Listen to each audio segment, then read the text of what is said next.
Let's go to God real quick. Lord, thank you for today. God, I praise you for how good you are. I thank you for what we even just learned from you through Michael.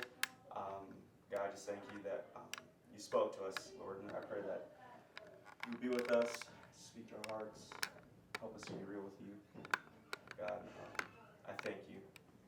And yeah, talk to you. Okay. Well, today we're going to go and dive into a story, and I think it's probably one of the greatest stories in the Gospel of Mark. So, if you have your Bibles, go ahead and turn to Mark chapter 10, starting in verse 46. And we'll head on over to see what the story is about. Alright, hopefully all of you brought your Bibles. If you didn't, well, what's the point of being here? Just saying.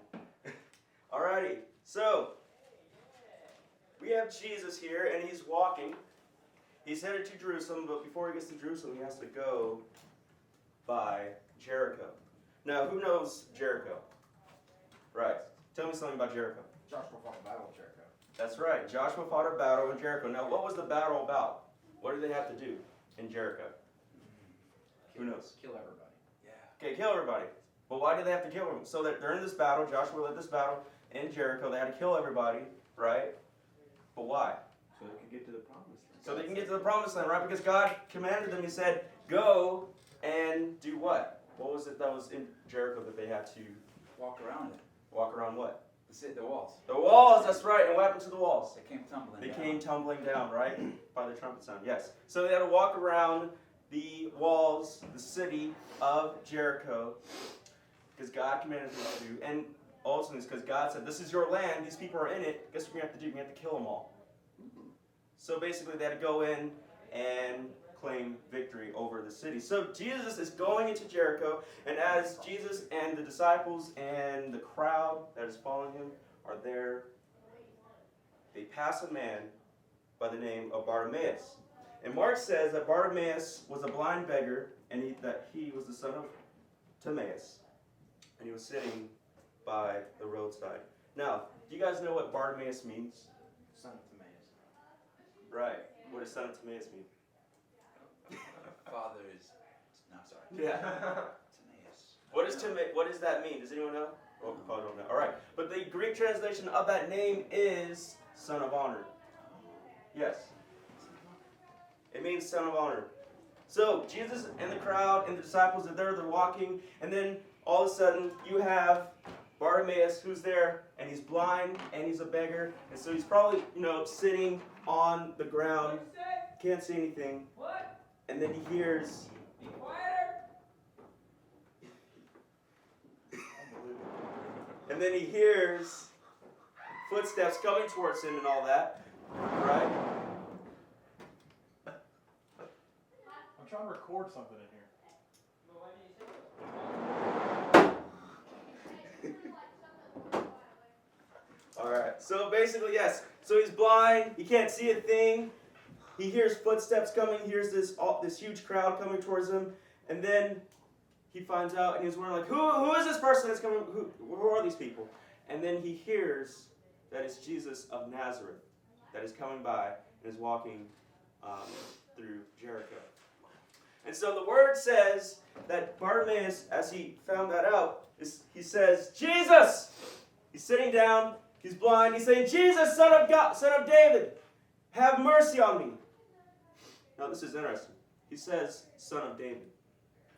What do you think that means? He says, Jesus, Son of David. Here's a blind beggar. How would he know? He's never seen Jesus, but how would he know that he's the Son of David? Because he listens to the crowd gossip. Right. And why is that even mentioned? Do you guys know why? How Jesus is the Son of David? David's his Because dad. he's a part of the lineage, right? A part of the bloodline, that's right. So, here's another thing. Jesus is the Son of David. Bartimaeus is acknowledging that, and Bartimaeus is also acknowledging that Jesus is the Messiah, the promised Messiah, which Isaiah, Jeremiah, and all the other prophets in the Old Testament have prophesied that would come. And so, Bartimaeus is there, and he's yelling out, he's saying, Jesus, Son of David, have mercy on me! And then the crowd comes by and they rebuke him. They tell him to shut up, Bartimaeus. They tell him to stop because they're trying to get to where they need to get to. And maybe some of the disciples are telling Bartimaeus to be quiet, stop it. And the word says here, Mark says, that Bartimaeus, he cried out all the more, and he says, Jesus, son of David, have mercy on me. So you have a blind beggar here, and he's basically crying out for Jesus. He wants Jesus, and he doesn't care what others think. There's people rebuking him, there's people saying, stop it, but he is persistent, and he is still crying out for Jesus. It's like this. When there's a baby in the middle of the night that is crying, a newborn baby is crying. It's crying, the parents wake up, and they have to attend to the baby. Well, why do you think the baby might be crying? Because it's hungry, or maybe what else? It's hungry, and what else? Maybe it needs a diaper change, whatever, right? So it might be hungry, it might need a diaper change, and so this baby literally is going to cry until it gets its need met, and that is, it needs either food, or it needs a diaper, or maybe it just needs to be picked up for a while, whatever, right? It's going to cry, and if the parents don't get up out of bed and do something about it, the baby's still going to cry. So Bartimaeus is literally doing that. He's saying this, is that he doesn't care what people think. I'm going to cry out for Jesus. I need Jesus. I don't care if you tell me to rebuke, or if you tell me to be quiet, if you rebuke me, all these things. I need him. And so Jesus, all of a sudden he stops, and then he says, call him. Simply, that's all he says. He just says, call him. And so the crowd and the disciples, they go to Bartimaeus, they pick him up. And, as soon as Bartimaeus hears that, the word says that he throws off his cloak. He threw off his cloak, he sprang up, and he came to Jesus. And so as he's going there, he's walking up, and he hears the crowd, he hears the footsteps just moving away. And then he may even hear some footsteps going close to him. And he hears a voice, and it says, what do you want me to do for you? Now this is interesting because here in the Greek translation of this, Jesus is literally saying this, please tell us all verbally, tell me what it is you want. And obviously Jesus knew what he wanted. But Jesus is like, tell me. That's what he's actually doing, as the Greek translation says. He wants Bartimaeus to tell everyone else, not just Jesus, but everyone else, what it is that he wants. And Bartimaeus, he just simply says, Rabbi, let me recover my sight. As a blind beggar, he's obviously without a household. He's obviously without money, maybe even food and clothes. Maybe he doesn't have a lot of clothing. He doesn't have a lot of possessions, right? So because he's a blind beggar, he doesn't have a job. He can't get any way of, he has no form of income coming in. And so he says this one thing. He doesn't even go to Jesus and say, Jesus, I need some bread. Or Jesus, I need some money. Or Jesus, I need water. Whatever. He simply goes to Jesus and he says, let me recover my sight. And so Jesus says, go your way. Your faith has made you well. Jesus, and look, that's another thing too, is that Jesus, what's recorded here in the Gospel is that Jesus doesn't even lay a hand on Bartimaeus. He just says this, go your way, your faith has made you well. He just said that. He didn't even say, okay, new eyes. Or he doesn't even say, all right, you're healed. He doesn't even say that. He just says, go your way, your faith has made you well. And so Bartimaeus had this faith. He needed Jesus. He wasn't going to stop his crying out of needing Jesus. And Jesus saw that. And he saw that Bartimaeus acknowledged that with everyone there that was with Jesus. And the last part of it is that it says, and immediately he recovered his sight and followed him on the way. So Bartimaeus is now healed. He can see Jesus. He can see the people around him. He can see everything that's around the area. And then lastly, he is so impacted by what Jesus did for him. He is so impacted by the healing, but maybe also he's impacted just by knowing that Jesus is the Messiah, which means He probably knows what Jesus is going to do, and he follows him on the way. You know what's interesting after this is that Jesus is making his way to Jerusalem, and you know what happens after that? They head into the crucifixion. So not only is Bartimaeus going to experience the healing power that Jesus has, he's going to experience the power that Jesus has over sin, and that he's going to redeem us, and he's going to cleanse us of our sin. Bartimaeus is literally going to see everything, and he's going to be so much more impacted. In the book of Mark, as it's recorded, he is the only person that was ever healed by Jesus that actually went out and followed him into the crucifixion, as it's written here. So obviously, this is a huge display of what needing God is really like. And that is, we're not going to stop and say, all right, I'm just going to give up now because maybe God doesn't want me. Maybe what I'm doing right now is just useless. I'm just going to stop and I'm not going to do anything. Bartimaeus showed that you need to go, be persistent, be there, and want him until you get him.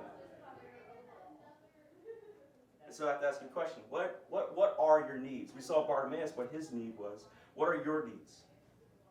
So what are needs that you guys have? You can answer that. Yeldon? Sleep. You need sleep, right? What else do you need? What do you need in life to live, to exist? You need food, right? So you need sleep, you need food. What else? There's other things you need. Bathroom breaks. Right, we need facilities, right? So we can take care of that stuff because that's going to be pretty messy if you don't, right? So we need food, we need water, we need shelter, we need clothing, we need sleep, we need the proper facilities to take care of ourselves. And if we don't have those things, we literally will die. If we don't clean ourselves, we don't shower ourselves, if we don't take care of our hygiene, we're going to die one day. If we don't have food and water, we'll die. So those are needs that we have. You know, some other needs that we may think that we need, but are actually our wants, and sometimes is forms of entertainment. And you see here, like, for one, maybe you're really, really bored. And so what are you going to do? You're going to run to your entertainment. So you might run to your TV, you might run to your phone, your tablet, your video games, any kind of form of entertainment that's going to help you with your boredom at the time. So you're going to run to that. And as soon as you get to that, it's going to satisfy you for that moment.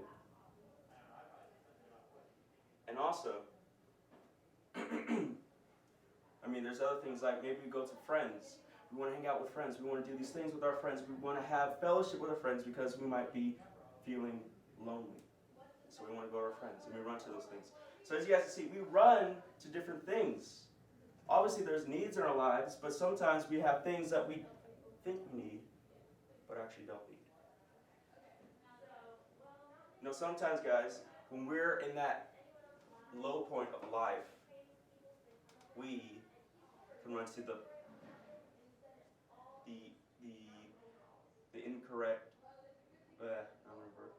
We can run to the wrong things,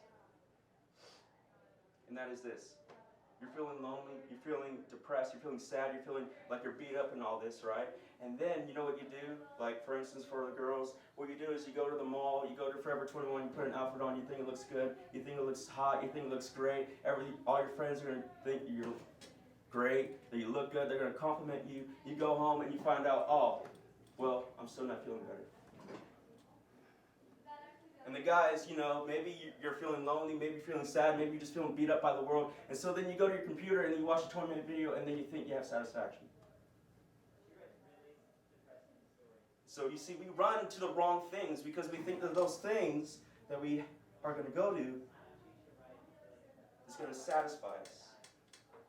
Bartimaeus showed that he didn't go to someone else for healing. He didn't go to this person or this person. He went to the direct source, and that is, he said, I'm going to go to Jesus. Jesus is the only one who can help me with what I need.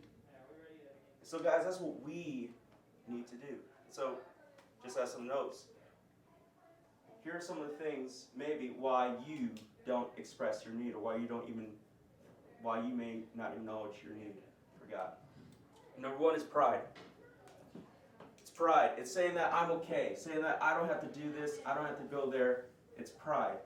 You think you're okay, you think you don't have to make any change in your life, and God is pointing to you in your heart. He's saying, this is what's your problem. You have your pride. Your heart is literally deceiving you. So number 1 is pride.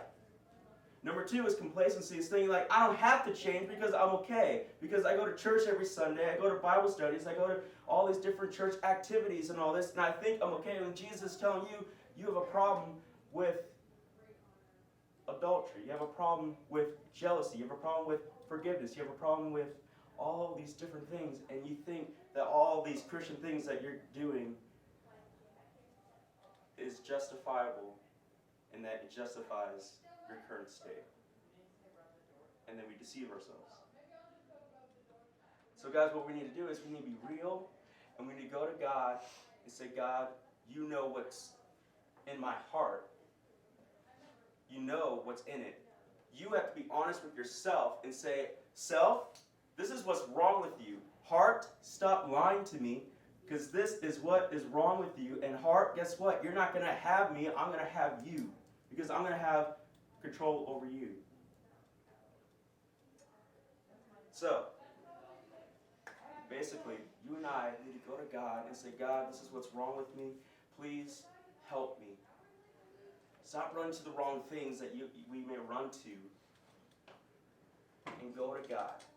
Really, that's the whole lesson in this whole thing, is that it's going to God, no other source or anything else. It's just simply going to God instead of going to the substitutions that we have in our life.